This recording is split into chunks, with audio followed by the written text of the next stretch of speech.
The security guard's hand moved toward his radio as 3 HOA board members surrounded my truck in the parking lot. "Sir, you need to show us your ID right now, or we're calling the police to have you arrested for trespassing."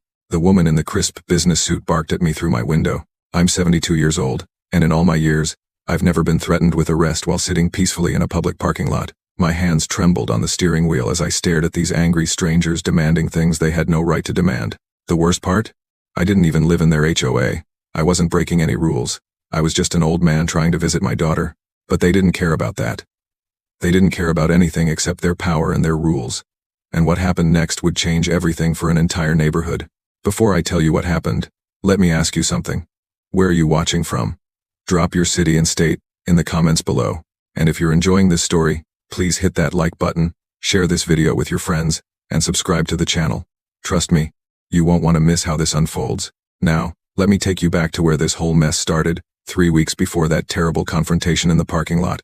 My name is George Patterson, and I'm a retired mail carrier from Columbus, Ohio. I spent 40 years delivering mail through rain, snow, and blazing summer heat. I knew every street, every house, and every family on my route. People trusted me. They waved to me from their porches. They gave me cold lemonade on hot days. Being a mailman taught me something important about life. Treating people with kindness costs nothing, but it means everything. After my wife Martha passed away 2 years ago, my daughter Jennifer insisted I visit her more often. "Dad, you can't just sit alone in that house all day," she'd tell me during our phone calls. "Come stay with us for a few days. The grandkids would love to see you." Jennifer lived in a nice neighborhood called Sunset Meadows, about 30 minutes from my house. She and her husband Tom had bought a beautiful home there 5 years ago. It wasn't in an HOA, which is why they chose it. Tom had always said, "I'm not paying someone to tell me what color I can paint my own fence." 3 weeks before the incident, Jennifer called me on a Tuesday morning. "Dad, I have a huge favor to ask," she said. "Tom's mother fell and broke her hip. We need to fly to Florida to help her for a few days. Could you come stay at our house and watch the kids?" "Of course, sweetheart," I told her. My grandchildren, Emma and Jacob, were 8 and 10 years old. Spending time with them always brightened my days.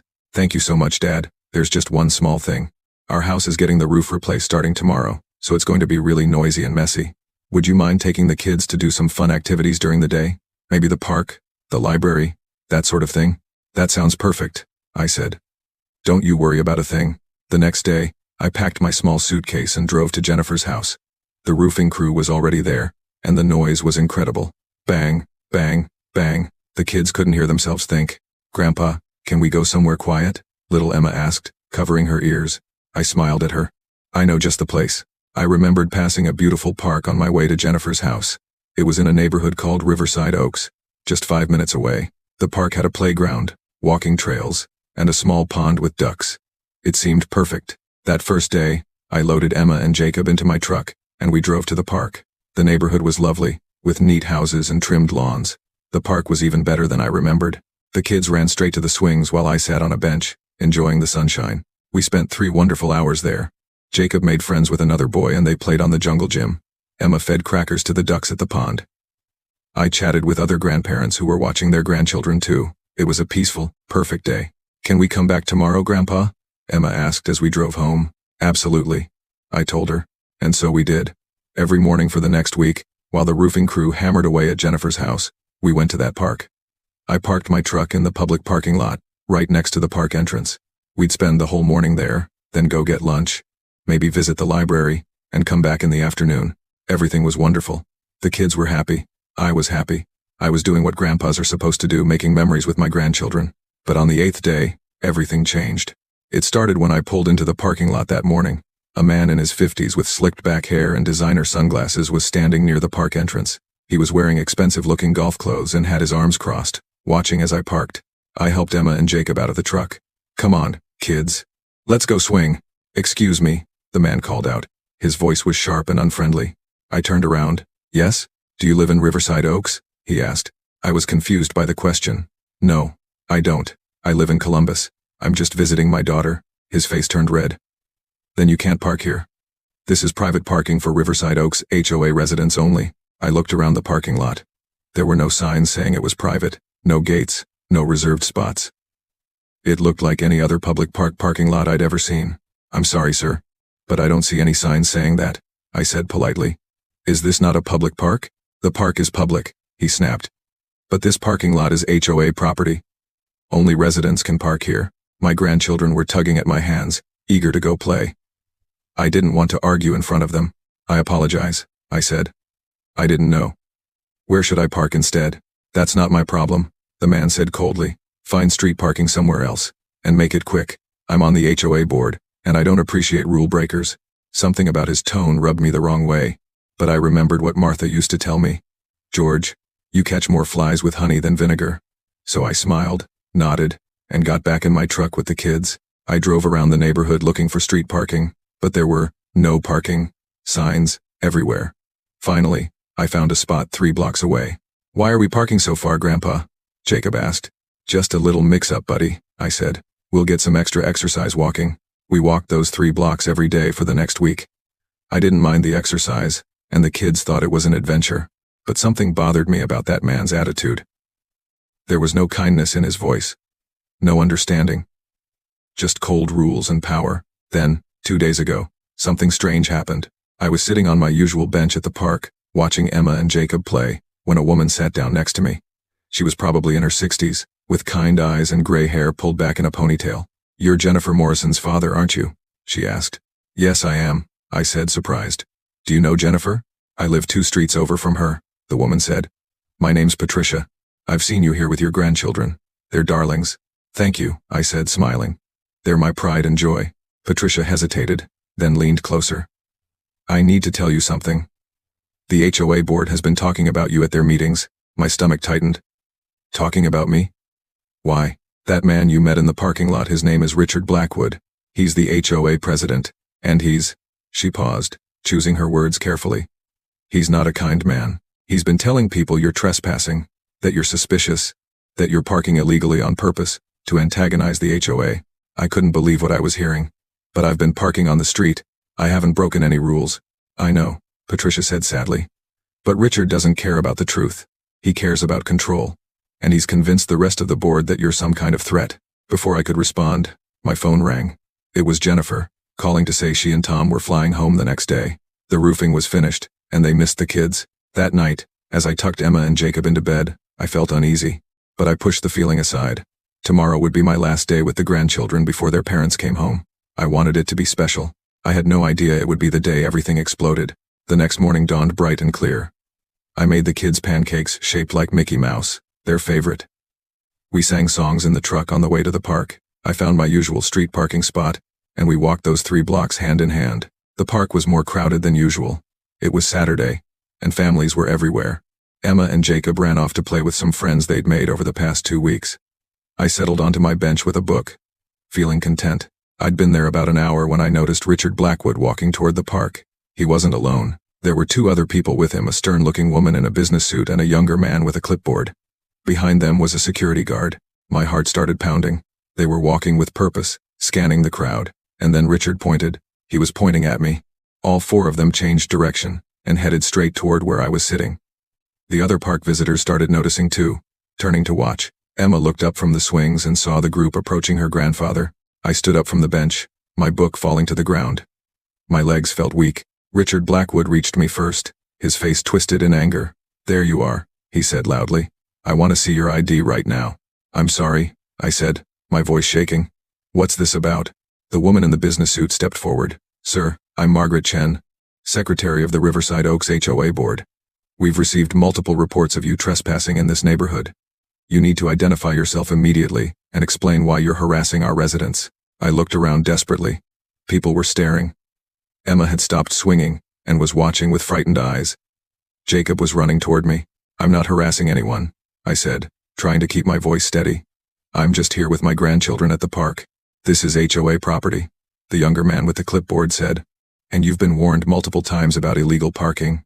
But I'm parked on the street, I protested, 3 blocks away. I haven't parked in your lot since you told me not to. That's not what our records show, Margaret said coldly, glancing at the clipboard. We have documentation of your truck in our lot as recently as yesterday. That's not true. My voice was rising now, and I hated how desperate I sounded. I haven't parked there in almost 2 weeks. Richard stepped closer, invading my space.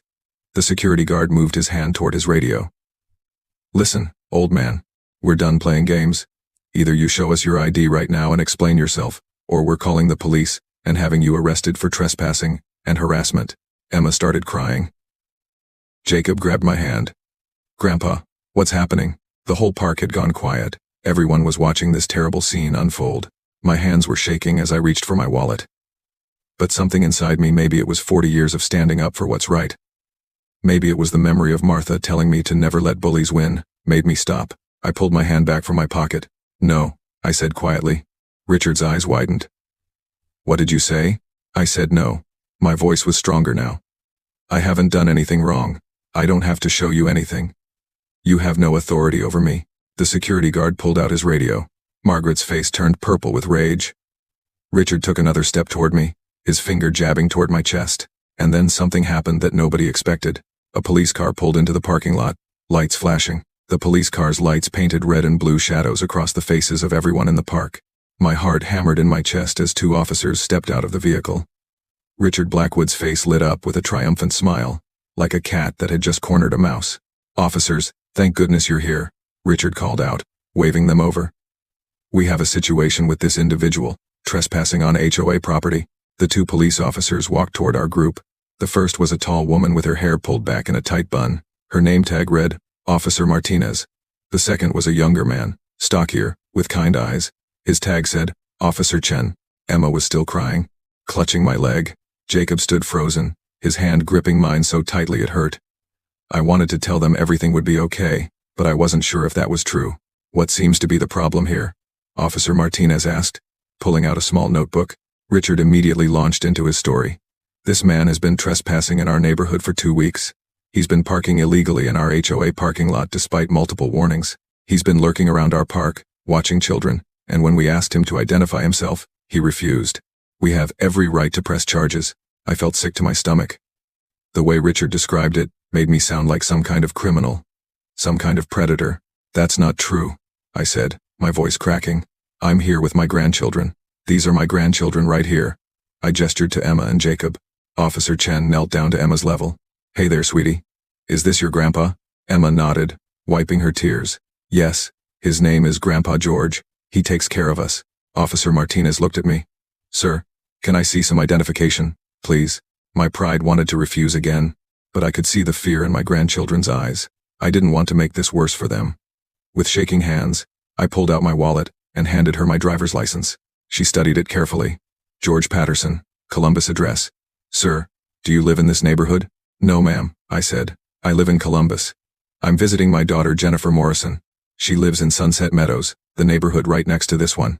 Her house was having construction done, so I've been bringing the kids here to play while it's noisy at home." Officer Martinez wrote this down. Then she turned to Richard. "Is this park public or private?"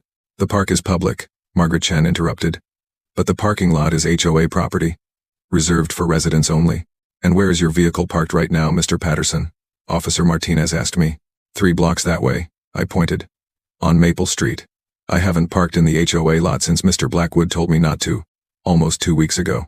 Officer Chen spoke up. "I'll go check." He walked away, speaking into his radio. Richard's confident expression flickered. "That's not the point. He was parking there illegally before, and he's been hanging around our neighborhood. Has Mr. Patterson broken any laws today?" Officer Martinez asked, her tone sharp. The question hung in the air. Margaret flipped through papers on her clipboard. Richard's mouth opened and closed like a fish. "Well, he refused to show his ID when we requested it," Richard finally said. "You're not law enforcement," Officer Martinez said flatly. "He has no legal obligation to show you identification." "Is this a gated community?" "No. But, are there posted signs stating the parking lot is private property with towing enforcement?" Richard hesitated. "We're working on getting signs made." Officer Martinez closed her notebook.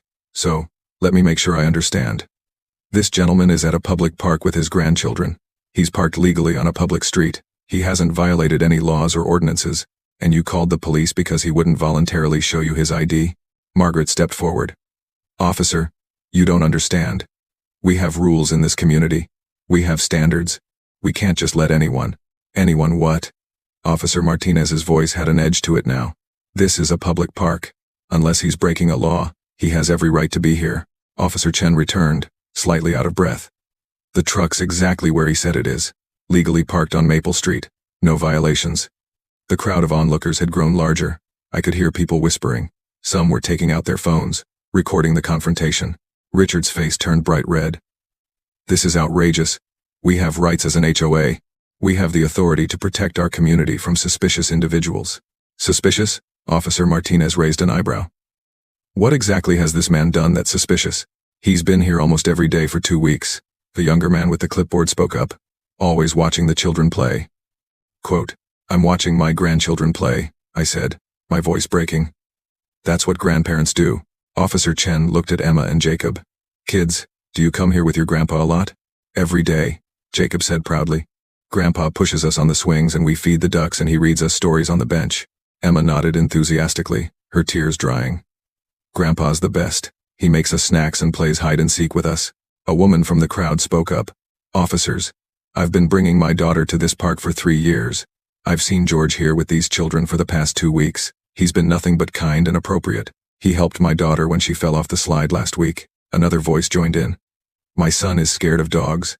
George helped him feel safe when a big dog came running through last Tuesday. He's a good man. More voices started speaking up, people I'd chatted with over the past 2 weeks, other grandparents and parents who'd seen me with Emma and Jacob. Patricia, the woman who'd warned me about the HOA, pushed through the crowd. Richard Blackwood, you should be ashamed of yourself, she said loudly. This man has done nothing wrong, and you know it. You're just on another power trip. Richard's face turned from red to purple. Patricia, you're out of line. As a resident, you should be supporting your HOA board, not undermining us. I'll support you when you start acting like decent human beings instead of tyrants. Patricia shot back. Officer Martinez held up her hand. Everyone, please calm down. Mr. Blackwood, Miss Chen, unless you have evidence that Mr. Patterson has broken any actual laws, we're done here. He's free to enjoy the public park with his grandchildren.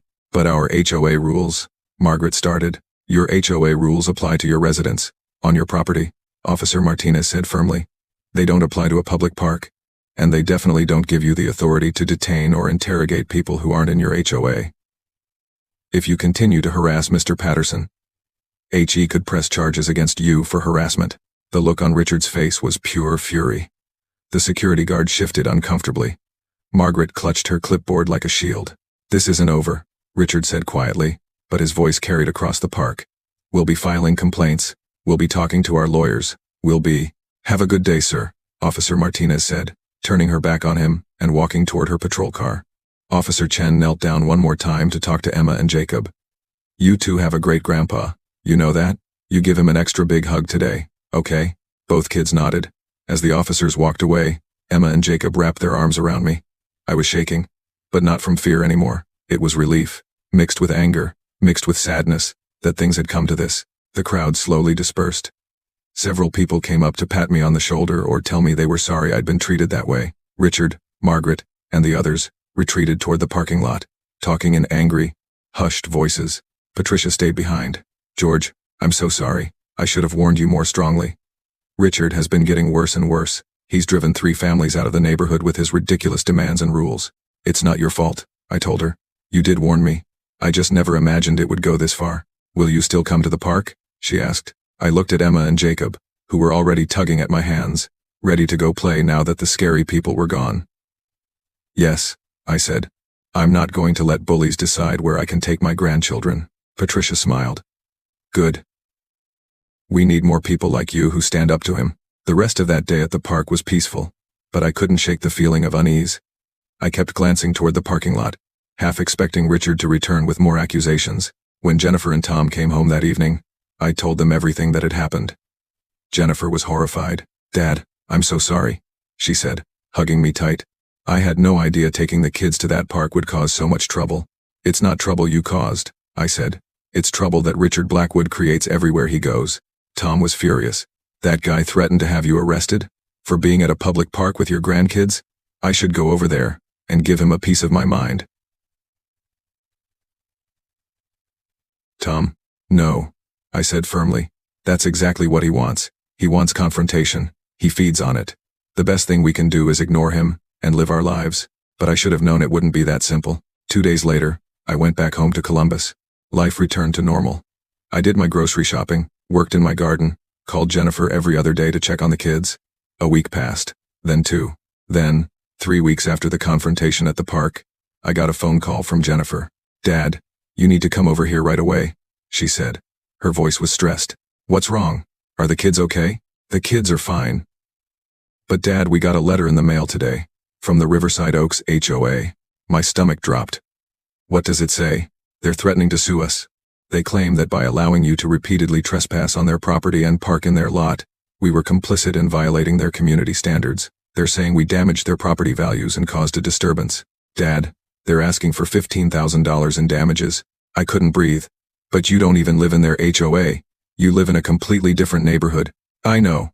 Tom's already called a lawyer. Can you come over? We need to figure out what to do." I drove to Jennifer's house in a daze. How had things spiraled this far out of control? I was a retired mailman who'd taken his grandchildren to the park.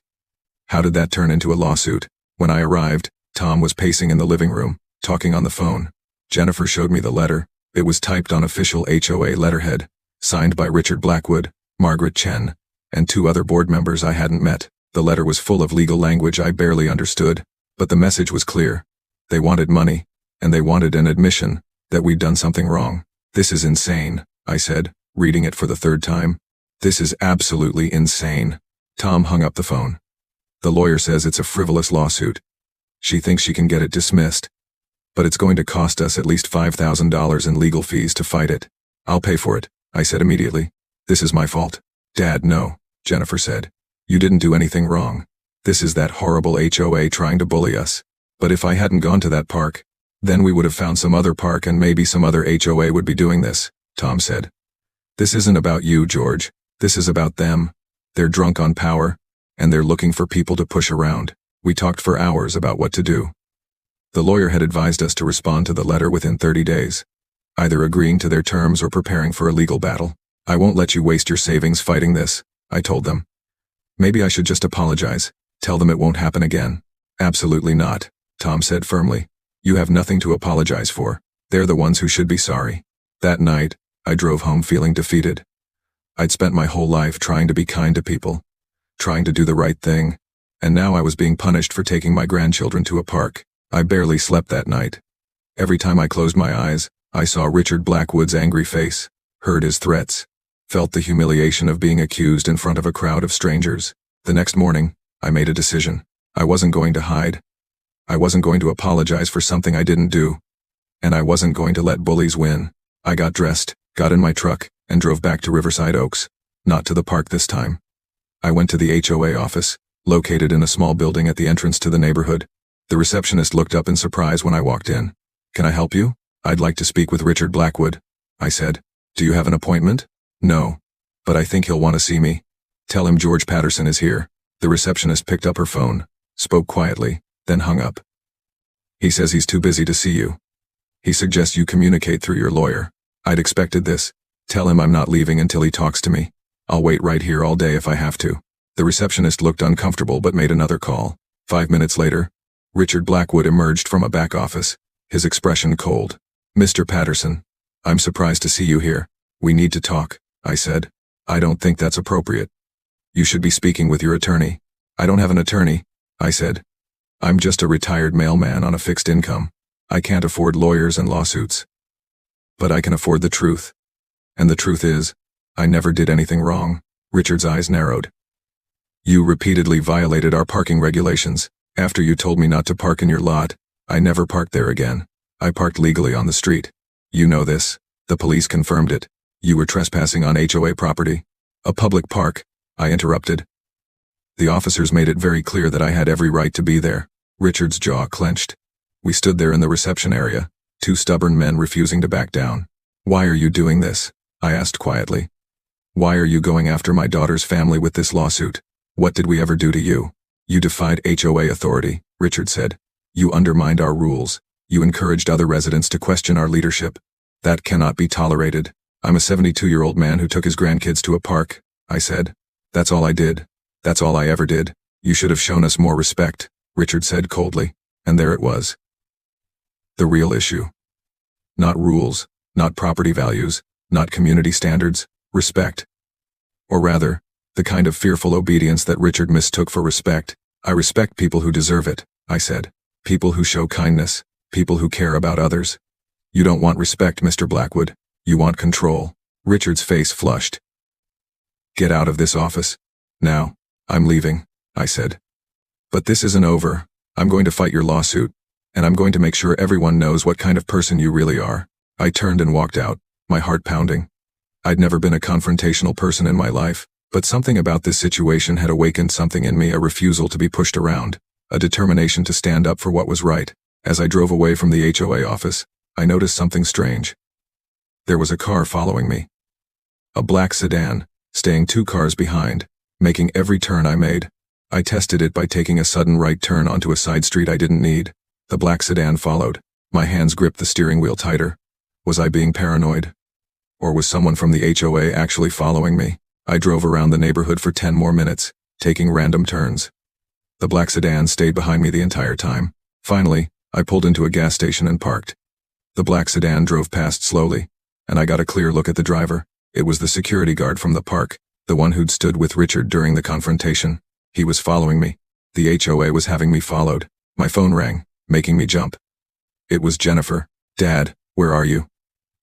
She sounded panicked. At a gas station near Riverside Oaks. Why? What's wrong? Dad, I just got another letter, hand-delivered to our door 20 minutes ago.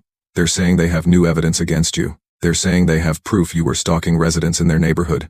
Dad, they have photos. The world seemed to tilt. Photos? Photos of what? Of you. In your truck. They're claiming you were parked outside various houses in Riverside Oaks, watching people, taking notes. They're saying you're a threat to community safety. Dad, they're not just suing us anymore. They're filing for a restraining order to keep you away from the entire neighborhood. I looked in my rearview mirror. The black sedan had circled back and was parked across the street. The security guard watching me. They weren't just trying to win anymore. They were trying to destroy me. I sat in my truck at that gas station, staring at the black sedan across the street, my daughter's panicked voice still echoing in my ears. Photos. They had photos of me supposedly stalking their neighborhood. But I had never done any such thing. Jennifer, those photos can't be real, I said into the phone. I've never parked outside anyone's house in that neighborhood. The only place I ever went was the park. I know, Dad, I believe you, but the photos look real. They have dates and timestamps on them. Tom is looking at them right now, and he says they show your truck parked on different streets in Riverside Oaks. My mind raced. What dates? I heard Jennifer shuffling papers. Let me see. October 15th, October 18th, October 22nd, October 24th. Jennifer, those are all days I was at the park with the kids. I was parking on Maple Street, walking to the park, staying there for hours, then leaving. That's all I did. But Dad, these photos show your truck on different streets. Willow Lane, Oakmont Drive, Riverside Court, streets nowhere near the park. Something clicked in my mind. What time are the timestamps? More paper rustling. Different times. Some say 10 in the morning, some say 2 in the afternoon, one says 4:30. That's impossible, I said. When I was at the park, I was at the park. I didn't drive around the neighborhood. Someone is lying about these photos. Or they've doctored them somehow. Tom's voice came through the phone. He must have taken it from Jennifer. George, I think you're right. I'm looking at these photos more carefully now. The shadows in them don't match the timestamps. This one says it was taken at 2 in the afternoon, but the shadows are all wrong for that time of day. Either these photos were taken at different times than they claim, or they've been manipulated. A small flame of hope ignited in my chest. Can we prove that? Maybe. We'd need to hire a forensic expert to analyze them. That's going to cost money, though. The hope flickered. Everything came down to money. Money I didn't have. Money my daughter and son-in-law shouldn't have to spend because of someone else's lies. I glanced at my rearview mirror again. The security guard was still watching me. A thought occurred to me. Tom, I'm being followed right now.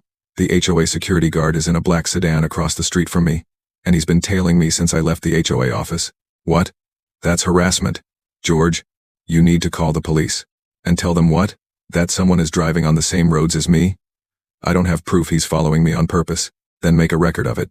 Take photos. Document everything. If they want to play dirty, we need evidence of what they're doing too.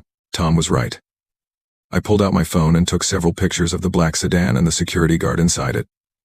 As soon as I did, the sedan suddenly pulled out and drove away quickly. So he had been watching me. He just left, I told Tom. He saw me taking pictures and took off. Good. Save those photos. Listen, George, Jennifer and I have been talking. We're not going to let them intimidate us.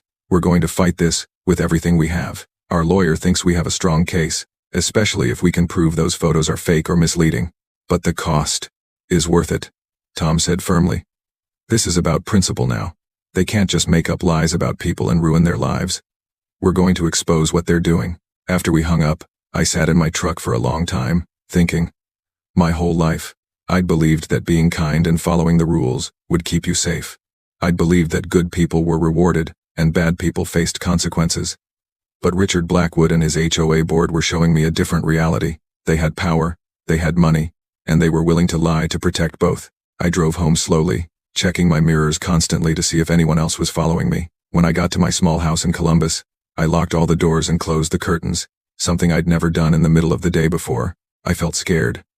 Not just worried or anxious, but genuinely frightened. These people were willing to fabricate evidence against me. What else were they willing to do? That night, I couldn't eat dinner. I tried to watch television but couldn't focus. Every sound outside made me jump. Was someone watching my house? Taking more photos to use against me? At 8 o'clock, my phone rang. It was Patricia, the woman from the park who tried to warn me about Richard. George, I heard what happened today. About you going to the HOA office and about the new accusations. I need to tell you something. What is it? Richard had an emergency board meeting this evening. I'm friends with one of the board members, someone who's been too scared to stand up to Richard but who's getting tired of his behavior. She called me after the meeting. George, they're planning something bigger. My stomach churned. What do you mean? They're going to hold a special community meeting next week. They're going to present their case against you to all the residents of Riverside Oaks. They're going to show the photos, talk about how you're a threat to neighborhood safety, and ask all the residents to sign a petition supporting the restraining order. They want to make a public spectacle of you. I felt sick. Why would they do that? Because Richard is worried, Patricia said. My friend told me that several residents have been questioning him about what happened at the park. People saw the police officers side with you. People heard Officer Martinez tell Richard that he was wrong. He's losing control, and this is his way of getting it back. If he can convince the whole neighborhood that you're dangerous, then he looks like a hero protecting everyone. But I'm not dangerous. I'm a grandfather who took his grandkids to a park. I know that. A lot of people know that. But Richard is very persuasive, and most residents will just believe whatever the HOA board tells them. They don't want to make waves. They don't want to be the next target. What should I do? Patricia was quiet for a moment. Come to the meeting. Defend yourself. Tell your side of the story. Don't let Richard control the narrative. They'll never let me speak at their meeting. It's an open community meeting. By HOA rules, any resident can attend, and there's a public comment period. I'm a resident. I can bring a guest. I'll bring you. The thought of walking into a room full of Richard Blackwood supporters terrified me. But what choice did I have? If I stayed silent, they'd tell whatever lies they wanted, and no one would hear the truth. Okay, I said. When is it? Next Thursday, 7 o'clock at the community center. George, I won't lie to you. It's going to be hard, but you're not alone. There are other people in this neighborhood who are sick of Richard's bullying. It's time someone stood up to him. After hanging up, I called Jennifer and Tom to tell them about the meeting. They insisted on coming with me. You're not facing this alone, Dad, Jennifer said. The next few days crawled by. I tried to keep busy, but my mind kept returning to the upcoming meeting. Tom sent the photos to a forensic expert he found online. The expert confirmed what Tom suspected. The timestamps didn't match the shadows and lighting in the images. Either the photos had been taken at different times than claimed, or they'd been digitally altered. But a full analysis would take time and cost $3,000. Money we'd have to borrow. Money that would put my daughter's family in debt. It's worth it, Tom insisted when I objected. We need proof they're lying. On Wednesday, the day before the meeting, I decided to do something I'd been putting off. I drove back to Riverside Oaks, back to that park, where all of this had started. It was a cloudy afternoon, and the park was nearly empty. Just one mother with a toddler on the swings, and an elderly man walking a small dog. I parked on Maple Street, in my usual spot, and walked to the park. I sat on the bench where I'd spent so many happy hours with Emma and Jacob, the bench where I'd read them stories and watch them play. It seemed impossible that something so innocent had turned into this nightmare. I thought I might find you here. I turned to see Patricia walking toward me with her dog, a friendly golden retriever. Just remembering better days, I said. She sat down beside me. George, I want you to know something. What you're going through, what Richard is doing to you, it's happened to others. You're not the first person he's targeted, and if we don't stop him, you won't be the last. What do you mean? Patricia sighed. 3 years ago, there was a young couple who lived on Elm Street. They painted their front door navy blue instead of the approved black. Richard fined them $500 and threatened to put a lien on their house if they didn't repaint it. They couldn't afford to fight the HOA. So they sold their house and moved away. Over a paint color? Over Richard's need for control. Then there was the Martinez family. Their teenage son liked to work on cars. He'd fix up old vehicles in their driveway on weekends. Richard said it was an eyesore and violated community standards. He harassed that family for months until they finally gave up and left too. That's horrible. It gets worse. Last year, a widow named Helen lived 2 streets over from me. Her husband had just died, and she was struggling. She fell behind on her HOA dues by 3 months because she was paying for her husband's funeral. Richard started foreclosure proceedings on her house. A woman who'd lived in this neighborhood for 20 years, who'd just lost her husband, and Richard tried to take her home. Some of us residents pooled money to help her pay what she owed. But she was so traumatized by the whole thing that she sold her house and moved in with her daughter, in another state. I felt anger rising in my chest. How does he get away with this? Because most people are too afraid to stand up to him. The HOA board is supposed to be elected by the residents, but Richard controls who runs. Anyone who opposes him gets harassed until they back down. He uses the HOA rules like weapons, and he's got enough supporters who benefit from his leadership that he always has backup. Why do you stay here? Patricia smiled sadly. Because it's my home. Because I refuse to let a bully drive me away, and because I keep hoping that one day, someone will come along who's brave enough to really fight back. She looked at me meaningfully. I'm not brave, I said. I'm just a retired mailman who loves his grandchildren. Sometimes that's exactly what bravery looks like, Patricia said. Not someone looking for a fight, but someone who refuses to back down when they know they're right. We sat in silence for a while, watching the clouds move across the sky. What will happen at the meeting tomorrow? I asked. Richard will present his case. He'll show the photos, talk about how you've been harassing the neighborhood, paint you as a dangerous person. Then there will be a comment period where residents can speak.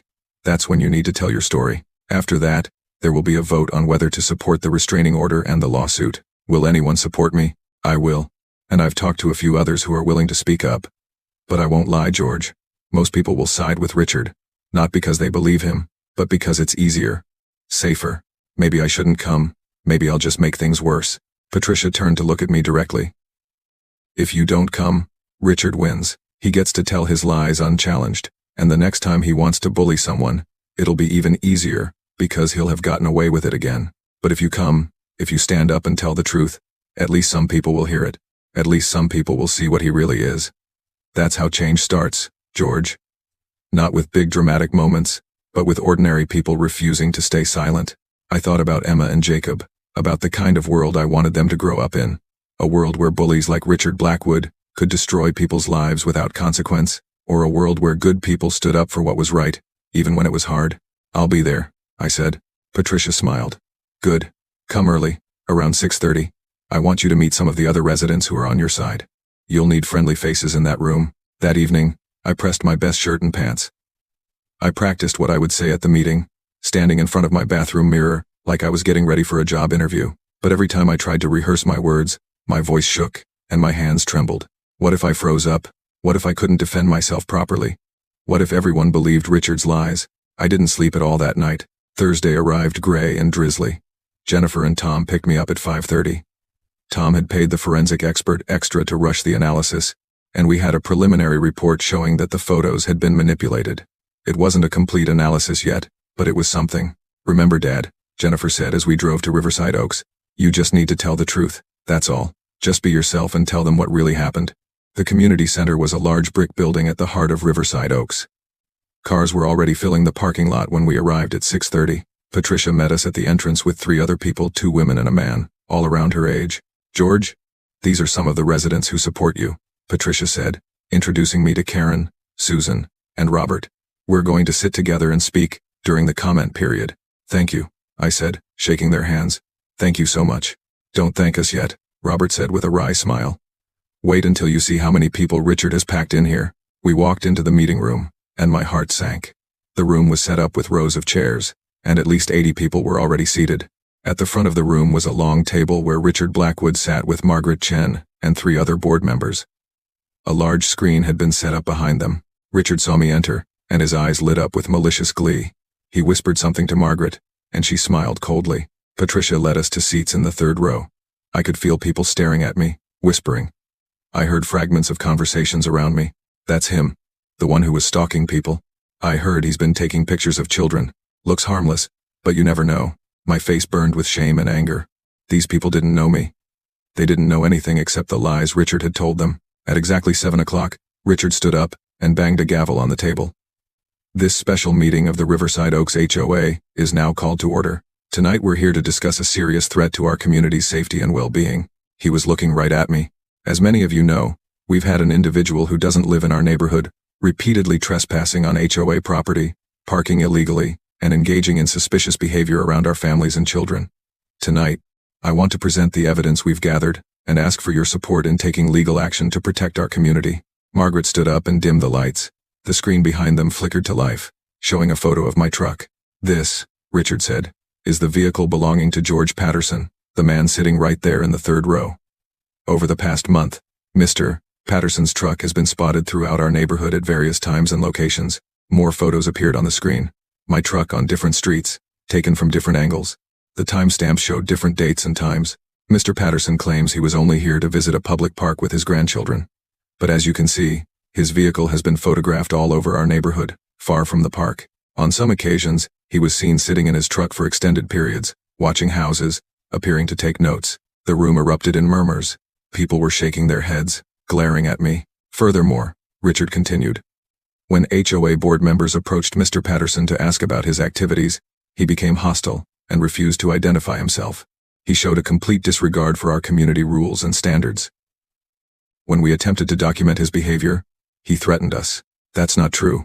I couldn't help myself. The words burst out before I could stop them. Richard smiled. Mr. Patterson, you'll have an opportunity to speak during the public comment period. Please wait your turn. Tom put a hand on my arm, steadying me. Jennifer was gripping my other hand so tightly it hurt. Richard clicked to another slide. This one showed a list of what he called incidents. October 15th. Patterson's vehicle observed parked on Willow Lane for 2 hours. Driver seen watching the Henderson residence. I had never been to Willow Lane in my life. October 18th. Patterson's vehicle observed on Oakmont Drive. Driver seen photographing the elementary school bus stop. A complete fabrication. October 22nd. Patterson, confronted by HOA board president and became belligerent, refused to provide identification, made threatening statements. The lies just kept coming, each one more outrageous than the last. Richard spoke for 20 minutes, painting me as some kind of dangerous predator who'd been stalking their neighborhood. By the time he finished, the room was buzzing with anger and fear. People were looking at me like I was a monster. Now, Richard said, we'll open the floor for public comment. Each speaker will have 3 minutes. Who would like to speak first? A woman in the front row shot her hand up immediately. I would. She walked to the microphone Richard had set up. My name is Dorothy Walsh, and I live on Riverside Court. I have 3 young grandchildren who visit me regularly. The thought that this man has been lurking around our neighborhood, watching our children, makes me sick. I fully support the HOA, taking whatever legal action is necessary to keep him away from us. We need a restraining order, and frankly, I think we should be pressing criminal charges. Applause erupted through the room. Another person stood up, then another. One by one, residents went to the microphone to express their outrage, their fear, their support for Richard's actions. Each speech was more inflammatory than the last. Our children aren't safe. We pay HOA fees to be protected from people like this. He's probably been casing our homes, planning break-ins. I felt smaller and smaller with each speech. These people hated me. They believed every lie Richard had told them. How could I possibly defend myself against this? Finally, Patricia stood up and walked to the microphone. My name is Patricia Moore, and I've lived in Riverside Oaks for 12 years. I've seen George Patterson at the park many times over the past month. He was always with his 2 grandchildren, playing with them, watching them, being a loving grandfather. I've never seen him do anything suspicious or inappropriate. In fact, he helped my neighbor's daughter when she fell and scraped her knee. He's been nothing but kind. Some murmurs rippled through the crowd, but no applause. Karen spoke next, then Susan, then Robert. Each one testified to my character, to what they'd actually witnessed at the park, but their voices were drowned out by the majority who'd already made up their minds based on Richard's presentation. Then it was my turn. My legs felt like jelly as I walked to the microphone. Every eye in the room was on me. I could feel the hostility radiating from the crowd. I cleared my throat. My voice came out shaky at first.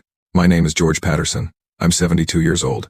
I'm a retired mail carrier. I'm a grandfather to 2 beautiful children who mean the world to me. I took a breath, trying to steady myself. Everything Mr. Blackwood showed you tonight is either a lie or a distortion of the truth. I never stalked anyone. I never watched people's houses. I never took photos of children or bus stops. I came to the park with my grandchildren because my daughter's house was having construction done and it was too noisy for the kids there. I looked at Richard. He was smiling slightly, enjoying this. The photos you were shown are fake or misleading. We've had them analyzed by a forensic expert, and the timestamps don't match the actual time the photos were taken based on shadow and light analysis. I pulled out the preliminary report Tom had printed and held it up. I'm not a threat to anyone. I'm just a grandfather who loves his grandkids. And I'm being punished for it because I didn't show enough respect to Mr. Blackwood when he tried to bully me. My voice was getting stronger now, anger pushing through the fear. Mr. Blackwood doesn't care about community safety. He cares about power. He cares about control. And when someone doesn't bow down to him, he destroys them. I'm not the first person he's done this to, and I won't be the last unless someone stops him. The room was silent now. Some people were looking uncomfortable. Others were glaring at me with pure hatred. I'm asking you all to look at the actual facts. Talk to the police officers who responded that day at the park. They'll tell you I did nothing wrong. Look at the expert analysis of those photos. Talk to the people who actually saw me at the park. Don't just believe what you're told. Think for yourselves. I walked back to my seat, my heart pounding so hard I thought it might burst. Richard stood up, his face red. That's quite a speech, Mr. Patterson. But speeches don't change facts. We have documented evidence of your behavior, and frankly, your aggressive tone right now only proves that you're exactly the kind of person we need to keep out of our community. Mr. Blackwood. Tom stood up, his voice loud and clear. I'm Tom Morrison, Jennifer Morrison's husband. We live in the neighboring community of Sunset Meadows. George Patterson is my father-in-law, and everything he just told you is the absolute truth.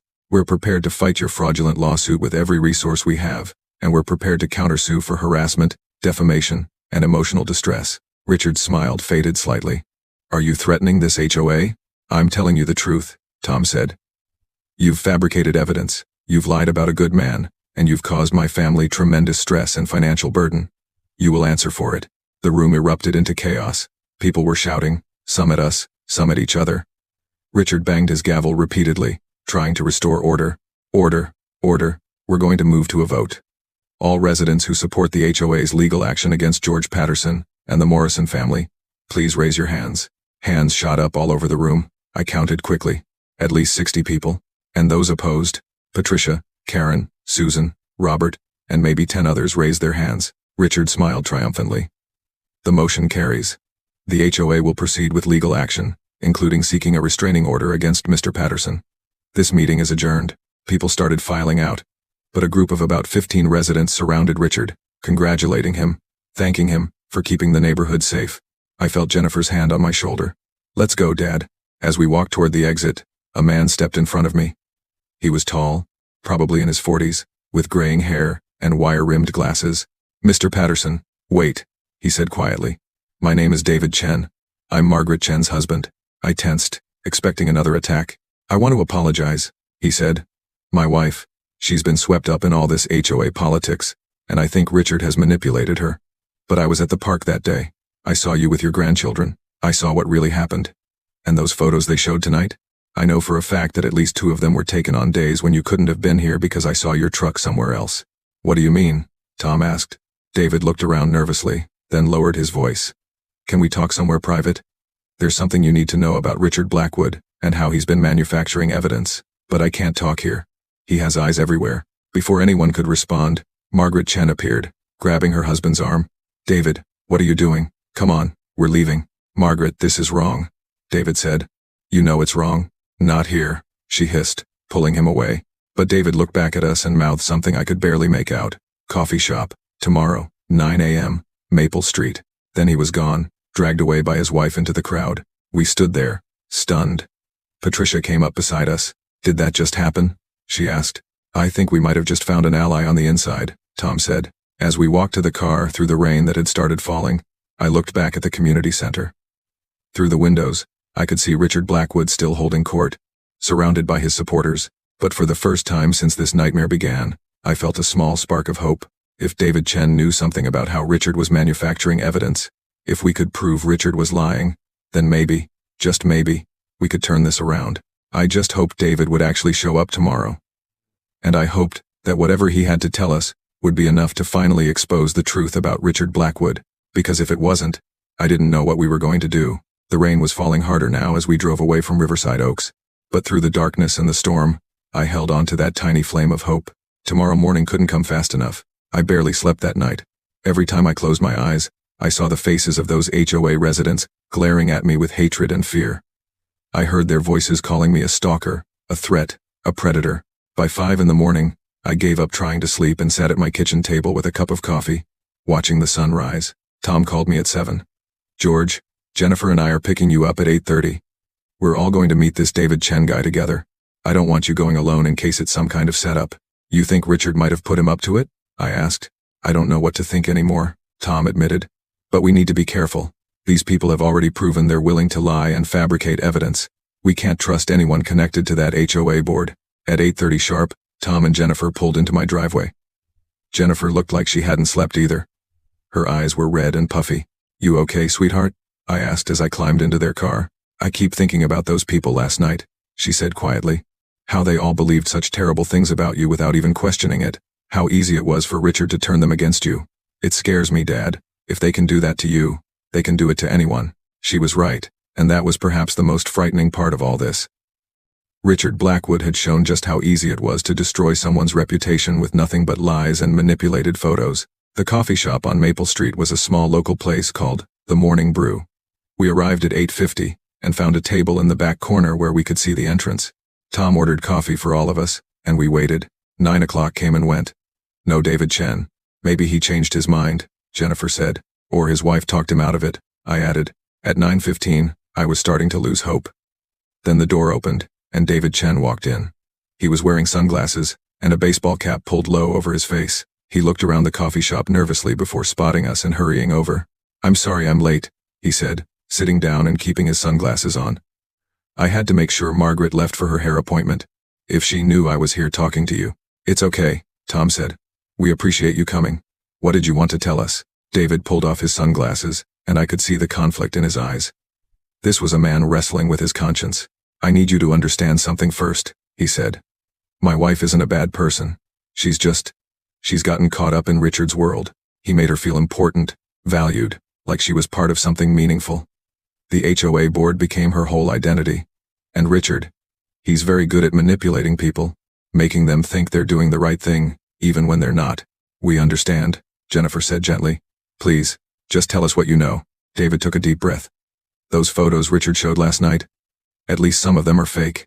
Not digitally altered exactly, but staged. I know because I accidentally witnessed how they were created. My heart started racing. What do you mean, staged? About 2 weeks ago, I came home early from work. I wasn't feeling well. I pulled into my driveway and saw Richard, and that security guard, the one who works for the HOA, doing something strange. They had a truck that looked just like yours, parked on our street, Willow Lane. The security guard was sitting in the driver's seat, and Richard was taking photos of it from different angles. Tom leaned forward. Are you sure it wasn't George's actual truck? Positive, because I saw the license plate, and it wasn't the same as the one on your truck. I checked later. The truck they were photographing had a license plate that was just one number different from yours, KJH 4738, instead of KJH 4737. I pulled out my wallet and showed him my registration. My license plate was indeed KJH 4737. They found a truck that looked almost identical to mine? I asked, stunned. That's exactly what they did, David confirmed. It's not hard to find a similar truck if you're looking. Same make, same model, same color. From a distance, in a photo, you'd never know the difference unless you looked at the license plate closely. And in the photos Richard showed last night, the license plates were all conveniently blurry or out of frame. Jennifer grabbed Tom's hand. This is it. This is proof that Richard manufactured evidence. There's more, David said. I confronted Margaret about it that night. I told her what I'd seen, and at first, she denied it.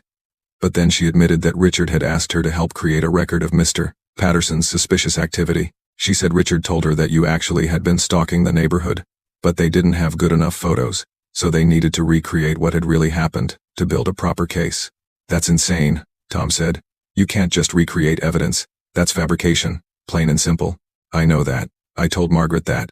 We had a huge fight about it. She kept saying that the ends justified the means, that you were a real threat and they needed to protect the community, that Richard knew what he was doing. But I know wrong when I see it. And this is wrong. David reached into his jacket pocket and pulled out a USB drive. Last night, after the meeting, I couldn't sleep.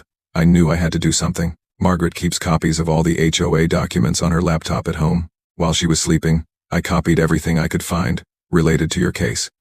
Board meeting minutes, emails between Richard and the other board members, the original photo files, everything. He slid the USB drive across the table to Tom. This is all the evidence you'll need to prove that Richard has been lying. There are emails where he discusses finding a similar truck to use for photos. There are meeting minutes where he talks about building a case against you to make an example of what happens when people disrespect HOA authority. It's all there. Tom picked up the USB drive like it was made of gold. David, do you understand what you're giving us? This could destroy Richard Blackwood. It could also cause serious problems for your wife. She could face legal consequences for being part of this fraud. David's eyes filled with tears. I know. But I can't let you be destroyed by lies. I can't let an innocent man be branded as a predator and a stalker when I know the truth. Margaret made her choice. She chose to follow Richard even when she knew it was wrong. I have to make my choice too. Why are you doing this? I asked quietly. You don't even know me. David smiled sadly. My father was a lot like you, Mr. Patterson. He was a gentle man, a kind man. When I was 10 years old, some older kids at school started bullying me, calling me names, making up lies about me. My father went to the school to defend me. And instead of listening to him, the principal believed the bullies, because there were more of them. My father fought for months to clear my name, and eventually the truth came out. But the damage was done. Kids still believed the lies. My father never recovered from seeing how easily people could be turned against someone innocent. He wiped his eyes. When I saw what Richard was doing to you, when I saw how easily everyone at that meeting believed his lies, I saw my father's face. I saw that same hurt and confusion. And I knew I couldn't stay silent this time. I couldn't be like that principal who chose the easy path over the truth. We all sat in silence for a moment. Jennifer was crying quietly. Even Tom looked emotional. Thank you, I finally said. Thank you for your courage. There's one more thing you should know, David said. Richard is planning to file the restraining order petition on Monday. He wants to move fast before anyone has time to question the evidence. You need to act quickly. Tom stood up. We're going straight to our lawyer with this. David, are you willing to testify about what you saw? About the staged photos? David hesitated, then nodded. Yes, I'll testify. Margaret will probably divorce me when this all comes out, but I can't live with myself if I don't do the right thing. You're a brave man, Jennifer said. After David left, we sat in the coffee shop for a while longer, processing what we'd just learned. Tom was already on the phone with the lawyer, explaining what we had. She wants to see us immediately, Tom said after hanging up. She says this changes everything. With this evidence, we can not only defend against their lawsuit, we can go on the offense. We can sue them for defamation, harassment, fraud, and emotional distress. I don't want revenge, I said. I just want the truth to come out. I want my name cleared. The truth coming out is revenge against people like Richard, Tom said. He's built his whole power structure on lies and intimidation. Once everyone sees what he really is, that structure will collapse. We drove to the lawyer's office, a small firm in downtown Columbus. The lawyer, a sharp woman in her 50s named Andrea Martinez, spent 2 hours going through everything on David's USB drive. This is incredible, she kept saying. This is absolutely damning. The emails alone show a clear pattern of conspiracy to fabricate evidence and defame your character. And if David Chen is willing to testify as an eyewitness to the staged photographs, we have them dead to rights. What happens now? I asked. Now we file a countersuit, Andrea said. We're going to sue Richard Blackwood personally, the HOA board, and the Riverside Oaks HOA itself. We're going to demand they withdraw their restraining order, petition, and their lawsuit against you. And we're going to make sure everyone knows exactly what they did. How long will this take? Jennifer asked. That depends on whether they want to fight or settle. Once we present this evidence, my guess is they'll want to settle quickly and quietly to avoid the publicity, but we're not going to let them bury this. Part of our settlement demands will include a public apology and full transparency about what happened. Over the weekend, Andrea worked around the clock preparing our countersuit. On Monday morning, she filed it with the court and sent copies to Richard Blackwood, the HOA board, and their lawyer. By Monday afternoon, my phone was ringing off the hook. The first call was from Patricia. George, oh my God, George, everyone in the neighborhood is talking about your lawsuit. Someone leaked the documents, and they're spreading all over social media. People are reading the emails where Richard talks about fabricating evidence. There's going to be an emergency HOA meeting tonight. The second call was from a local news reporter. Mr. Patterson, we've received information about a case of HOA fraud and harassment. Would you be willing to do an interview? Tom advised me to decline for now. Let's see how the emergency meeting goes first, he said. That evening, Patricia called again. George, you need to hear what happened at the meeting. It was absolute chaos. Richard tried to deny everything, but too many people had seen the documents. David Chen stood up and confessed everything, told everyone what he witnessed. Margaret Chen broke down crying and admitted that Richard had convinced her it was okay to fabricate evidence because you were a real threat. What happened to Richard? I asked. The residents voted to remove him from the board immediately. All of the board members who were involved resigned. Richard stood up and screamed at everyone, saying they were all ungrateful, that he'd devoted years to the community, that they'd regret turning on him. Then he stormed out. George. It was like watching a king lose his throne. He's finished. I should have felt triumphant. But mostly I just felt tired and sad. Yes, Richard Blackwood had been exposed and removed from power. But so many people had been hurt by his actions over the years, so many families had been driven from their homes, and it had taken fabricating evidence against a harmless grandfather to finally make people see what he really was. On Tuesday, the HOA's lawyer called Andrea to discuss settlement terms. They wanted to settle quickly, to avoid more publicity and potential criminal charges for fraud. They're offering to drop all legal action against you, issue a public apology, and pay $50,000 in damages, Andrea told us. What do you think? I want more than money, I said. I want them to make changes, real changes to prevent this from happening again. Andrea smiled. I was hoping you'd say that. Let me go back to them with some additional terms. After 3 days of negotiation, we reached a settlement. The Riverside Oaks HOA agreed to drop all legal action against me and the Morrison family immediately, issue a public apology to be published in the local newspaper and posted on the HOA website for 1 full year, pay $75,000 in damages to cover our legal fees and compensate for emotional distress, implement new HOA bylaws requiring board transparency, term limits, and easier removal processes for board members who abuse their power, establish an ombudsman position to handle complaints against the board, require all board members to undergo training on fair housing laws and ethical governance, ban Richard Blackwood from ever serving on the HOA board again, and from any HOA leadership position. Additionally, Richard Blackwood personally agreed to issue a written apology admitting he fabricated evidence and defamed my character, resign from all positions of authority in the community, pay an additional $25,000 in personal damages, agree to a restraining order preventing him from contacting me or my family. The day the settlement was finalized, Andrea handed me the check and the signed apology letters. You did it, George, she said. You stood up to a bully, and won. I looked at the apology letter from Richard Blackwood. It was brief, and clearly written by his lawyer, but it admitted the truth. He had fabricated evidence. He had lied about me, and he had caused me harm. Can I ask you something? I said to Andrea. Why did he do it? Why did he go to such lengths to destroy me? I was nobody to him. Just an old man taking his grandkids to a park. Andrea leaned back in her chair. People like Richard Blackwood are driven by a need for control and power. When you didn't back down, when you questioned his authority, you became a threat to that power. It was never really about you, George. It was about him maintaining his image as the person in charge, the person who couldn't be defied. You refusing to be intimidated exposed a crack in that image, and he couldn't tolerate it. That weekend, the local newspaper published a front-page story about the case. HOA president caught fabricating evidence against innocent grandfather. The article detailed everything that had happened, included quotes from David Chen's testimony, and reprinted the HOA's public apology. My phone rang constantly for days.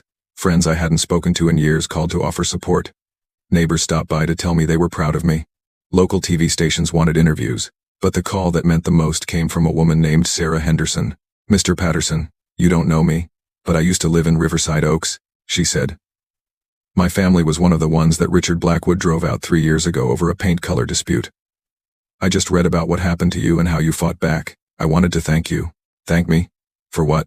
For standing up to him, for not letting him win, for showing that bullies can be defeated if good people refuse to back down.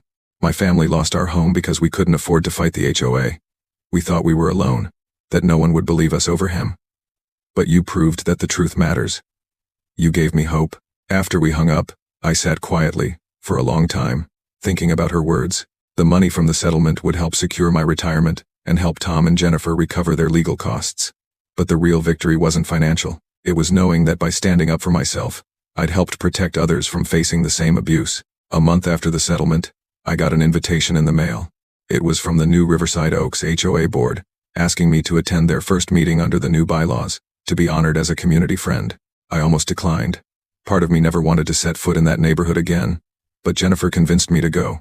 Dad, they want to make things right, and you should see what your stand accomplished.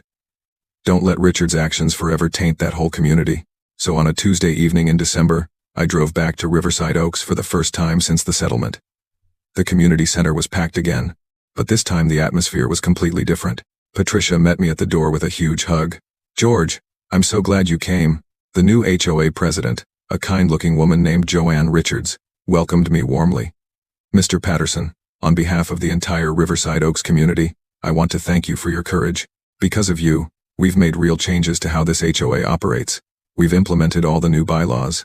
We've elected a new board, committed to transparency and fairness, and we've established a community culture that values kindness over control. She presented me with a plaque that read, "To George Patterson, for demonstrating that integrity and courage can overcome injustice. Thank you for making our community better." The room erupted in applause. I saw David Chen in the crowd, clapping enthusiastically. His wife Margaret wasn't with him. Patricia had told me they were separated, working through everything that had happened, but David looked peaceful, like a weight had been lifted from his shoulders. After the ceremony, dozens of residents came up to shake my hand and thank me. Some apologized for believing the lies about me. Others shared their own stories of feeling bullied or intimidated by the old board but being too afraid to speak up. One elderly woman grabbed my hands with tears in her eyes. "You reminded us that we're supposed to be a community, not a dictatorship. Thank you for that gift." As I drove home that night, I thought about everything that had happened over the past few months.